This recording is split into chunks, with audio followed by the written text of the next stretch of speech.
Poštovani posjetitelji, lijep pozdrav, zadovoljstvo mi je što vas mogu pozdraviti na drugom panelu po redu. Nakon što smo imali uvod kakva situacija u drvnoj industriji, idemo se osvrnuti na situaciju montažnih kuća u inozemstvu. Moji današnji sugovornici su redom gospodin Dren Zatriqi iz Kosova, dobar dan. Gospodin Grigori Devenzijev, tvrtka Mala kuća, ali evo, radi kod nas u Hrvatskoj, odakle ste nam? Where are you from? I was born in Soviet Union, but I live in Finland. So you live in Finland? I will tell in my speech that more detail, but I'm from Finland. Had business in Russia, and after war, and I concentrated on Croatian productions. So it's shortly. Yes, so now you work in Croatia. Yeah. Mala kuća i Svetivan Zelen. Yeah. Okay, and s nama je također i Denis Sabolović, predstavnik Foda i Vera Quality Partners, koji je većinski vlasnik tvrtke Marles Hiše iz Slovenije, iz Maribora. Dobar vam dan. Dobar dan. Idemo se za početak osvrnuti, dakle, ono što je posebno zanimljivo je situacija u Kosovu što se tiče montažne gradnje. Možete nam reći koliko tamo ima proizvođača i kako zapravo cijelo to tržište funkcionira? Je upaljeno. Okay. First of all, I'm sorry that I have to talk in English.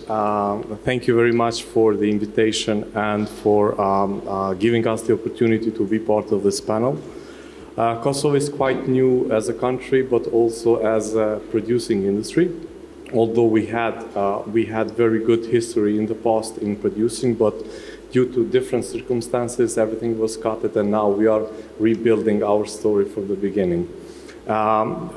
The modular houses industry, it's also related to our wood industry. So initially we started to build up the supply side of the wood industry, and now the modular or prefab industry is something like a department of our biggest industry that we currently have in Kosovo. Currently we counted around 20 producers. And they are separated into the wood producers of the prefab houses, metal, and also we had a concrete producer that is currently in Kosovo. There is another separation which is related to industrial producers, so we have a serial producer in Kosovo, and we have a tailor-made producer where the majority of producers are already there. We started very recently to export, and our main export markets are Switzerland and Germany. And we tested very well there, and due to requests and demands from these countries, we think that we reached a certain standard and quality for this market, and we can easily replicate these to other countries, and Croatia is one of them. Your market has support from American fund. Yes, there are many funds actually supporting the Kosovo economic development, and one of them is directly from the U.S. government, where I work in the agency for supporting economic development. But there are also lots of investment directly from the private sector and from our diaspora, which is quite active in these countries, and they are supporting and playing a role on exporting of the prefab and modular houses. How did interest and support came about? Excuse me? How did support and cooperation came about between you and American fund?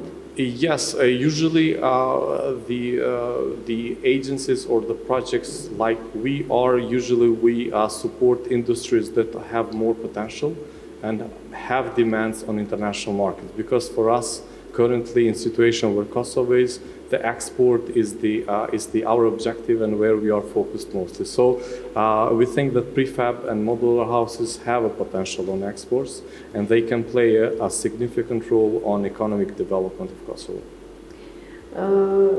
Grigori, I have to ask you, you're from Lithuania. Mala kuća mostly exports products in Lithuania and other countries. What is the market in Lithuania for modular? I'm not from Lithuania, and I'm a Finnish businessman. Yeah, and I will use some time. First of all, thank you for having me here and the possibility to speak. I will shortly tell you about my business life. because most of the issues and most of the our main goals today are very connected for my business that I had before. As I said, I was born in Soviet Union, and after the Soviet Union collapsed, moved with family. I was 7 years old in Finland. Finland, I got education, and my first business experience also starts from Finland. After that, I tried to keep contacts with Russia all the time because it was very important for me. And when after that, I was representative of Finnish biggest unit of construction companies in Russia. So my main job was to develop Finnish companies' business in Russia. I did it for 5 years, and after that I thought that I have enough experience and forces to start production, because I'm technically oriented man, and started production in Russia.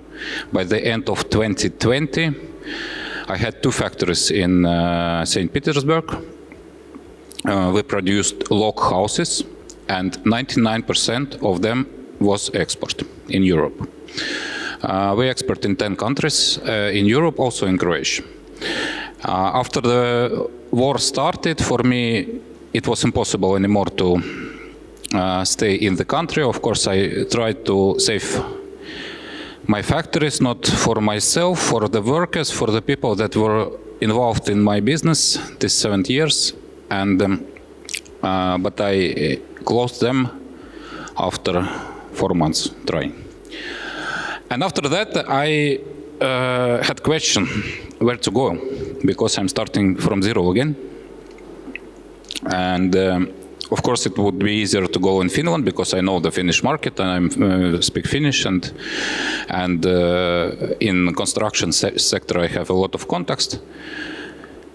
So I called every owner of my distributors, my dealers in Europe, and speak with them. Is it possible that I come and work with them or on their companies? And everyone said, of course, with your experience, with your education, you are welcome to come here. And after that, I asked myself, Grigory, where you want to go? What is most interesting for you? I'm ambitious guy. I need challenges. And from every country that I knew in Europe, I chose Croatia because my Croatian partner, the owner of Male kuće, told me that please just take ticket, come here. We have a lot of challenges in production. We need to build the processes like they are working in Europe. We need to educate people because there are very big problems with workers in Croatia. A lot of challenges, problems, and I thought, okay, enough challenges for me, I'm in. And I came in Croatia. In Croatia, we are producing modular and mobile houses. The main business is like this. Markets that we have now are, of course, Croatia local market. We are working in Croatia in B2C sector. So we are working with clients, individual clients. But in Europe, our cooperation system with Germany and now in Scandinavia. Scandinavia is Finland and Sweden. It's because I have strong companies which are interested in selling our houses also there. We are working in B2B sector. We have distributors which are contacting the final clients. So I think today maybe 50-50 is our local market and export market that we check. But in future, I hope and I think the export will be bigger because I see that in Europe this modular house market is developing, and as in Finland, I know that prefabricated houses and modular houses are now main houses that are produced, and I think the same situation will be in other European countries. So I think our export will be in 2-3 years 75% of whole turnover. Yeah. That's a lot. In Croatia, it's only 5% of prefabricated houses, but in Scandinavian countries, it's between 50 and 70%. Yes. Yes. Idemo malo do Slovenije, možete također odgovoriti na engleskom ako vam je lakše, ali čisto za one koji ne znaju engleski da razumiju o čemu pričamo. Kakva je situacija u Sloveniji? Država subvencionira dakle, gradnju montažne modularne gradnje energetski učinkovito. Kako su vaše iskustva? Pa evo prije svega hvala na pozivu i pozdrav svim posjetiteljima. Možda ovako kratki uvod s moje strane. Ja sam predstavnik Invera Equity partnera, private equity fonda koji je kupio većinski udio Marles Hiša Maribor, što je u biti najveća i najstarija firma u segmentu proizvodnje drvenih montažnih kuća u Sloveniji, tako i u regiji. Što se tiče ovog dijela subvencioniranja, ja bi možda krenuo sa nekoliko brojeva koje ja mislim da su iznimno interesantni. Da kad govorimo o tradicionalnoj gradnji, građevinskoj industriji kao takvoj, 36% globalne konzumcije energije, 40% globalnog smeća i CO2 emisija dolazi iz građevinske industrije.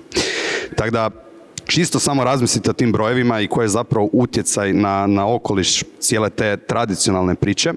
I to je nešto što je nama zapravo bilo iznimno zanimljivo od samog starta, već kad smo krenuli analizirati industriju i kad smo došli i pristupili Marlesu i nakon što smo kupili.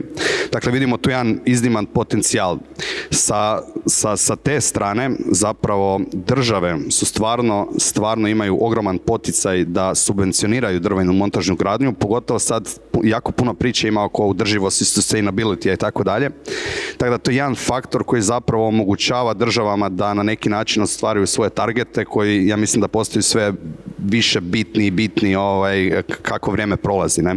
Što se tiče nekog iskustva naših kupaca, dakle mi postojimo već 80 godina. Prošle godine smo imali 250 kuća prodanih i montiranih diljem svijeta. S druge strane, ako gledamo samo povijesno, 28.000 kuća, zgrada i 400 škola i vrtića smo izgradili kao kompanija tokom 80 godina tradicije. Dakle, to kad malo provrtite matematiku, zapravo zadnjih 80 godina mi u 365 dana u godini svaki dan montiramo jednu kuću. Ne? Tako da, s te strane mi imamo zapravo tu jednu veliku tradiciju u drvenoj montažnoj gradnji. Stvarno imamo jedan veliki track record s tog aspekta i zapravo to je svojevrsna potvrda zapravo da su kupci zadovoljni s našim proizvodom i ono što je interesantno, sve više i više vidimo od drugih i trećih generacija ljudi koji zapravo dolaze u Marles, koji su živjeli sa svojim roditeljima ili su živjeli sa svojim bakama i djedovima u Marlesovoj kući i njihov životni cilj je isto bio kupiti Marles kuću. Ne?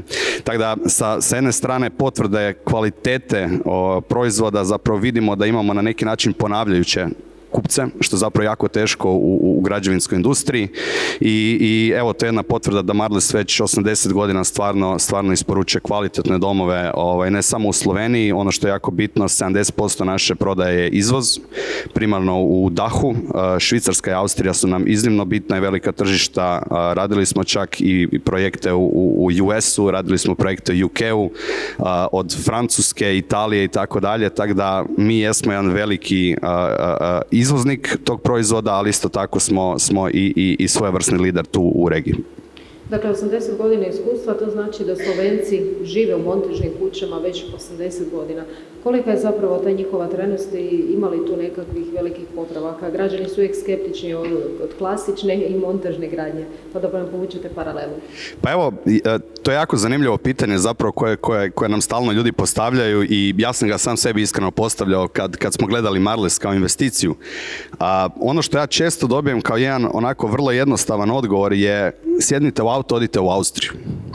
U Austriji budete vidjeli drvene kuće koje su sagrađene prije 300 godina. Dakle, to nisu kuće u tehnologiji u kako ih mi gradimo danas, u kako ih Marles gradi danas. Dakle, govorimo o jednoj bazičnoj konstrukciji i ta kuća još uvijek stoji, ta kuća se i dalje može upotrebljavati najnormalnije. Dakle, kad mi govorimo o nekoj usporedivosti između tradicionalne i montažne gradnje, zapravo nema tu nekih velikih razlika, ali naravno ima puno više benefita što se tiče montažne gradnje. Dakle, što se tiče otpornosti na potres, puno je bolja. Što se tiče energetske učinkovitosti, ono što isto kupci sad sve više i više realiziraju, zapravo da vi imate jednu uštedu kroz životni vijek uporabe te kuće.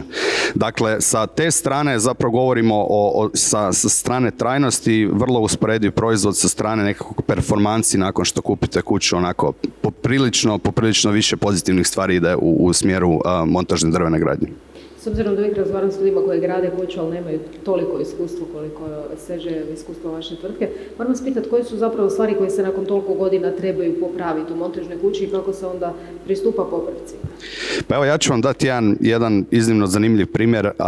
Mi na samoj našoj lokaciji gdje nam se nalazi uprava poduzeća, imamo montažnu kuću koja je stara 50 godina, koja se koristi kao izložbena kuća.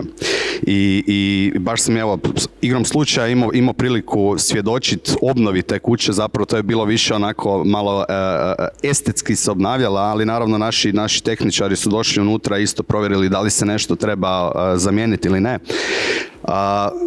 Kad sam gledao na koji način su se radile sanacije koje su bile iznimno nematerijalne i zapravo sa nekakve tehnološke strane i tehničke strane zapravo ništa nije trebalo biti mijenjano, ali pošto smo već radili smo. Dakle, ako se radi o jednom dijelu konstrukcije, to se vrlo lako izdvoji samo taj dio, zamijeni s drugim i zapravo vi dolazite u prvobitno stanje kako je kuća izgledala. Znači, zahvati kao takvi su minorni, s druge strane vrlo brzo se to napravi i treća stvar, to je vrlo jednostavno za odraditi. Dren, you said that everything that is produced in Kosovo is going to Switzerland and Germany. Do you have enough workers and enough supplies to produce houses? That's a very good question, actually. In Croatia, we don't. Yes. When this industry started, there was an enthusiasm, and all companies started to export. Actually, more than 95% of the products are for export oriented. But recently, while entering to more and more interesting or bigger markets, now we face this obstacle of the numbers of the workers. Of course, it's currently it's a problem. I mean, there is lack of number, but on the same time, we are working on the skills development because our project has this technical part of the skills development. So there are some academies already in the place in the wood industry, and based on that, we are trying to supply companies with more workers. Of course, as everywhere, more workers are more welcomed because there are demands of the project, and companies are getting more and more every day. I mean, I just remember some years ago it was like I can do a house for you in 2 months or 3 months, but now this is getting more and more, taking more and more time, and this is because lack of workers and more projects in the place. So how do you export house to European country? You're still not in the European Union. Well, there are some regulations like that European Union is also receiving goods from non-European countries. So Kosovo is one of the cases. It's very simple. We just transport goods and export to Switzerland. So there's no problem? There's no problem. There are some problems like political problems, for example, like transporters, logistics going through Serbia. Still we have some issues with the borders, but there are solutions for that as well.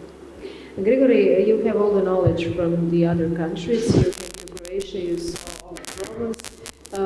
Can we fix something? About the very good question that was for the previous speaker, I will also tell some words about suppliers. It's very important question because one modular house factory is giving job for minimum 5 to 10 other suppliers, other businesses that are involved in this process. So we try to use local suppliers, but unfortunately it's not possible for all materials that we use now. maybe in future, because there are questions for the quality, price, of course, but the main thing is quality. For us, it's very important that our final product will be a maximum quality product. About other challenges that we have, I think the situation is the same.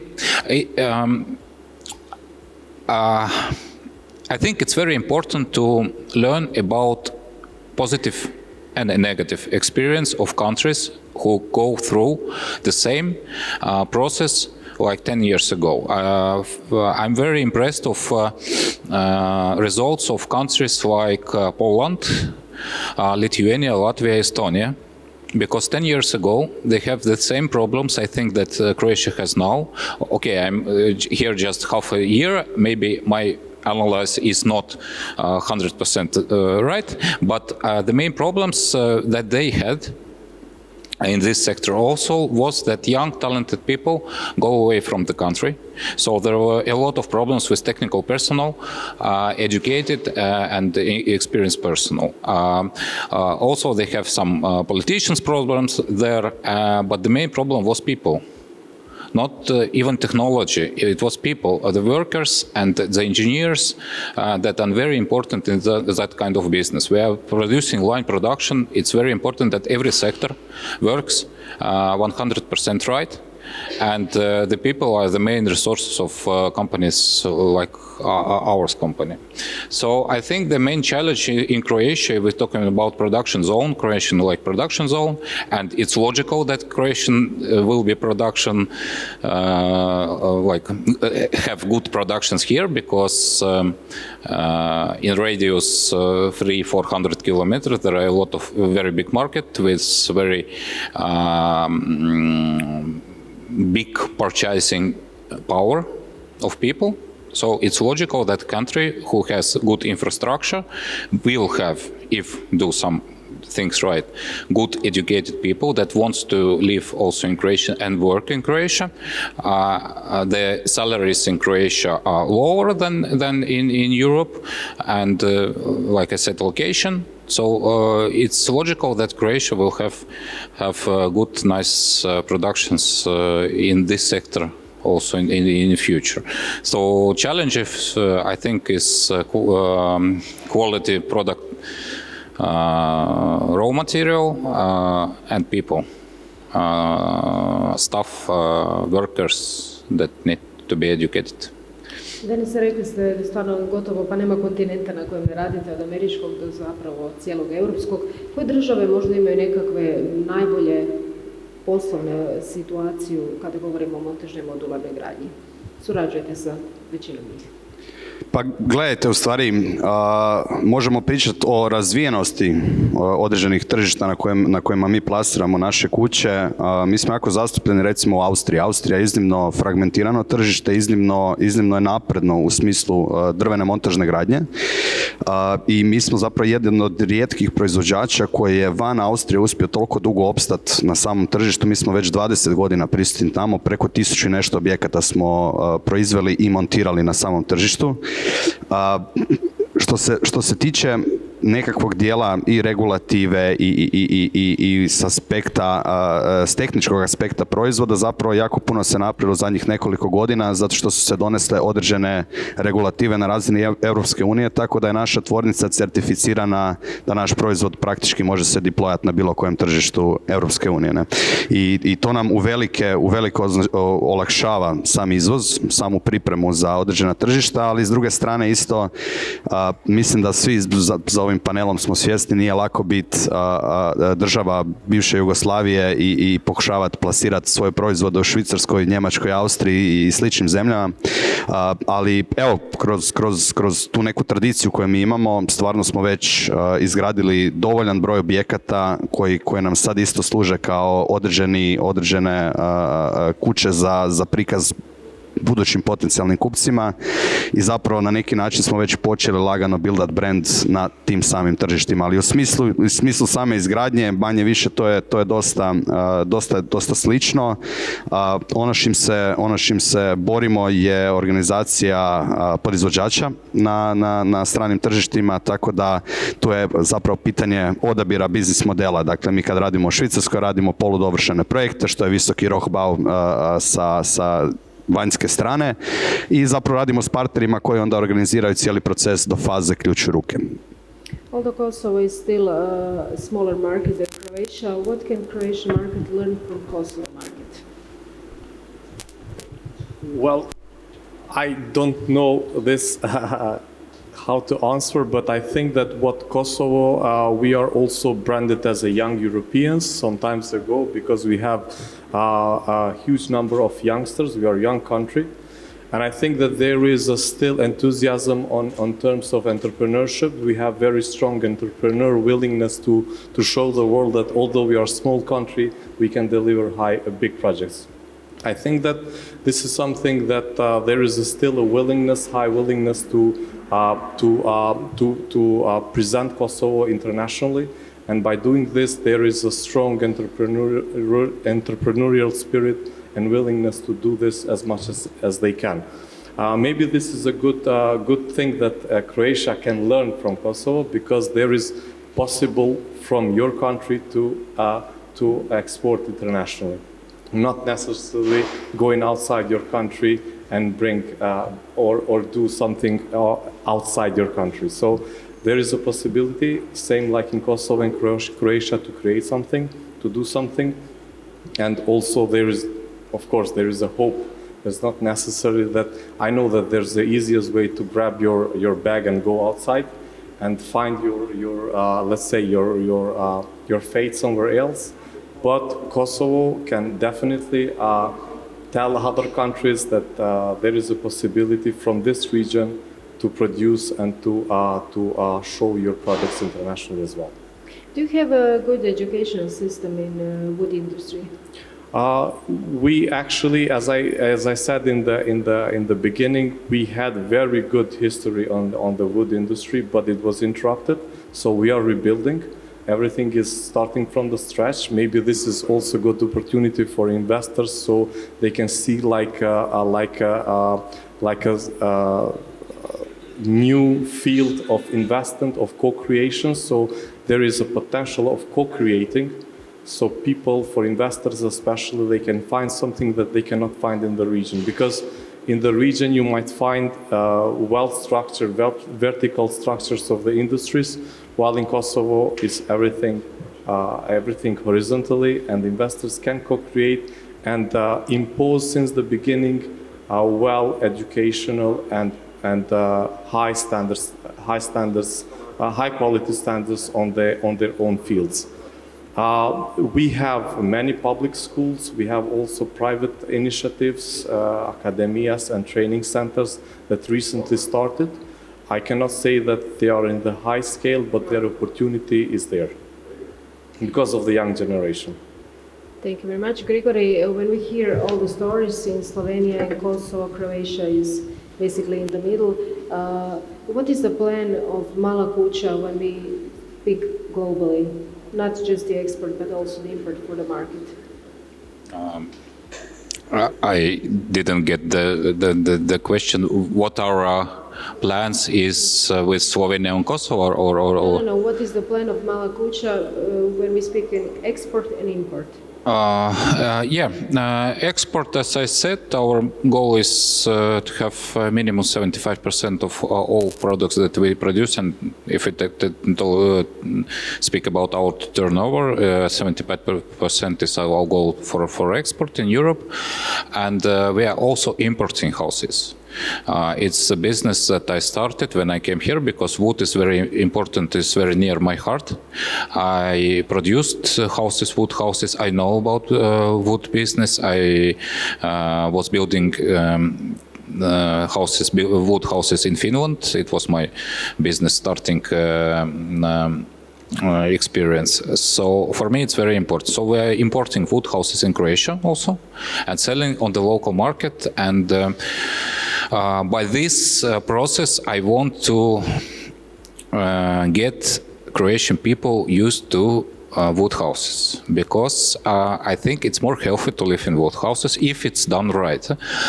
If the ventilation system is right, if everything is working as it should, because there is also problems with technical solutions that we can see also here. I think there are some critical solutions that is not good to use in wood house. But my goal is inside Croatia, increase the wood houses sellings, and also one important thing for me, I was very missing sauna when I came here. It was winter, I came in October, and it was very difficult for me to live without sauna, because I always had sauna. In Finland, in Russia, I had sauna, and every week, 2-3 times, I go in sauna. Also, my children go, and it's very important, like tradition, and very important for the health. Saunas are traditionally wood, made by wood, so it's also one important thing to increase here, this sauna culture, that people get used to use sauna for living, for health, for things like that. For export, I think Germany, Scandinavia market, France are the main Austria are the main locations that we will develop in future. So what kind of houses does Germany, Finland, and other countries want? Wooden houses, steel houses? We have three technology. We have three production technology. One is basic wood frame insulation technology that is here. We are doing walls and putting them on a metal platform. And second is metal structure. Some people want metal structure, also insulation, and inside either Everal or Lamperia or things like that. And outside also wood facade or metal facade. It depends of client's wishes. And one technology is polyurethane sandwich technology, which we are now using. It's faster to build for us. It's more interesting. This year we started to produce houses with this technical solution. I think in future it will be our main solution for walls, floor and roof, because it has better isolation values, and it's faster to build, and technically it's working. Of course, if you do the good ventilation system inside house, it's all about this. Denis, jeste li zadovoljni sa situacijom montažnih kuća u Sloveniji? Odnosno, da li vaša ponuda može odgovarati i potražnji? Pa, načelno bih rekao da, barem kad uspoređujemo tržišta, Slovenija je nešto malo naprednija od hrvatskog, tako da što se tiče nas, proizvođača koji jesmo locirani u Sloveniji, koji dobar dio svojih prihoda zapravo imamo u samoj Sloveniji, dakle, ok. Mislim da postoji još puno potencijala, jer ono što je bitno je zapravo komunikacija i zapravo marketing oko samog proizvoda. Znači ono što mi vidimo, kupci nisu nužno educirani do te mjere da razumiju razliku između tradicionalne gradnje i montažne gradnje.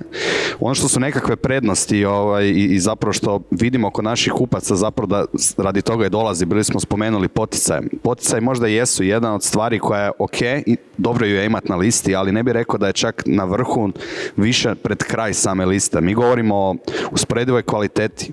Znači to je stvarno objekt koji je dugovječan, to je objekt koji je iznimno energetski učinkovit, koji je otporan na potrese. S druge strane govorimo o brzini gradnje. Znači, ako imamo kompletni off-site manufacturing u ovom slučaju, dakle mi kontroliramo cijeli proces, nama kiša ništa ne može, dakle mi imamo isplaniranu cijelu priču i mi smo zapravo iznimno brzi u realizaciji samog projekta, to je druga stvar. Treća stvar, kad pričamo o cijeni, ja ne znam koliko ljudi je ovdje tu gradilo tradicionalnom metodom, ja mislim da svi mi kada radimo neke građevinske radove, u stvari već stavimo si 30% na ono što nam je podizvođač dao kao cijenu i zapravo onda smo sretni ako budemo unutar tih gabarita, ali često prebacimo i tih 30%. Ono što je prednost montažne gradnje upravo radi te kontrole cijelog procesa je da kad se potpiše finalni ugovor, mi se stvarno držimo cijene koju smo dogovorili s kupcem.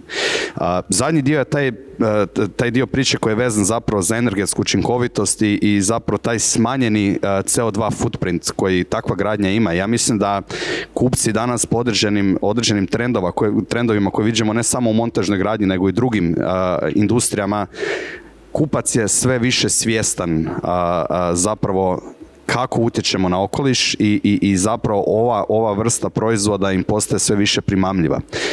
Ono što je isto bitno napomenuti, ja bih rekao, ovo je proizvod koji je okrenut prema samom kupcu. Dakle, ako vi gradite tradicionalnu kuću i svako ko je gradio zna da tu nije u kontaktu s jednom osobom, to je više podizvođača, ovaj kasnije, onaj kasnije, ovaj nije na gradilištu. Današnji prosječni čovjek puno više vremena provodi na poslu, puno užurbaniji životni stil ima. Dakle, ako govorimo sa strane jednostavnosti, dakle, vi imate samo jednu osobu zaduženu u Marlesu samo za vas i to je osoba koja radi vam i ishođenje građevinske dozvole, to je osoba koja daje nalog da ide nešto u proizvodnju. To je osoba koja prati da sve što je na gradilištu se dešava da prolazi glatko, bez ikakvih poteškoća. To je osoba koja organizira podizvođače u vaše ime. Ne? Dakle, mislim da to je jedna bitna komponenta i da se jednostavno kupci kao takvi mijenjaju u zadnjih nekoliko godina i da će sve više i više težiti tome, a vidimo i nekakve pozitivne primjere sa strane regulative. Vi recimo imate u Njemačkoj i UK-u zapravo već vlada kaže da određeni postotak novo izgrađenih objekata mora biti drveno. Recimo, kao primjer, vi u Berlinu, ako kupite zemljište blizu centra, vi ne možete graditi tradicionalnom gradnjom. Nećete dobiti građevinsku dozvolu. Vi morate raditi drvenu montažnu kuću. Tako da, vjerujem da će kombinacija svih tih stvari zapravo pozitivno utjecati na razvoj cijelog tržišta. Kao što kažem, mi smo relativno zadovoljni s onim što vidimo u Sloveniji. Kupac je osvješten. Ja bih rekao da je Marles kao kompanija zapravo značajno pridonijela tome, jer mi smo pioniri cijele te industrije, ne bih rekao samo u Sloveniji, nego u cijeloj regiji. I zapravo kad vidite pozitivne primjere gdje neko živi u našoj kući koja je stara 80 godina, to je jedna potvrda kvalitete i mislim da to kupcima puno znači. Montažna gradnja je gradnja budućnosti u svakom slučaju. Dren Kosovo market is still very young. So can you produce enough houses for the export or does it still need to grow? It definitely needs to grow. We see potential. I think that we are still very small as the producers, although we have dreams and we have wishes that we have to enter to bigger markets. We have one of the biggest producers in the region that is recently co-shared with American companies. So they are based also in Texas, in America. So they are working a lot on neighborhoods. These are the serial producers. That's a different story from what other part of the producers are, and we are very proud to have such a good cases in Kosovo, and small country as Kosovo is. But definitely seeing the potential, seeing other markets demands, there is potential for growth. All we need is, as my colleagues are saying, we need to believe on this. We need to trust and to share this story of future of living, maybe, that people should believe in this kind of products and demand more from this. Kosovo, we have like more than 20 producers, although majority of them are still under the startup processes, but there is a willingness, there is entrepreneurial spirits, and there will be more people who will follow the case how one of the producers is already being developed in the past 5 years maybe. When we speak about prices, what kind of the prices is for 1 square feet in Kosovo when we speak about fabricated houses? Is it any difference between Croatia and Kosovo? I'm not sure about that because I'm not from the business part and the sales part. All I know is that usually when we produce or we enter to the market, of course we do due diligence and seeing how the market is prices, like a Big Mac index or similar to that, and we do prices according to the markets. But our aim is more to be known as a quality products, and the delivery time to be our main, let's say, strengths while delivering the product, not all the time the price. Of course, we might be a bit, more affordable currently for some new markets or some specific markets, but at the end of the day, there will be quality and the processing time of delivering one product. The quality is equal. The quality is equal, then businesses should think more about the delivery time or adding more values to their products in order to be more competitive in the market. Thank you very much for the conversation. Poštovani posjetitelji, hvala vam na dolasku. Evo, priveli smo kraju i zadnju konferenciju. Nadam se da smo nešto uspjeli saznati sa inozemnih tržišta što ćemo moći primijeniti i na naše. Srdačan pozdrav.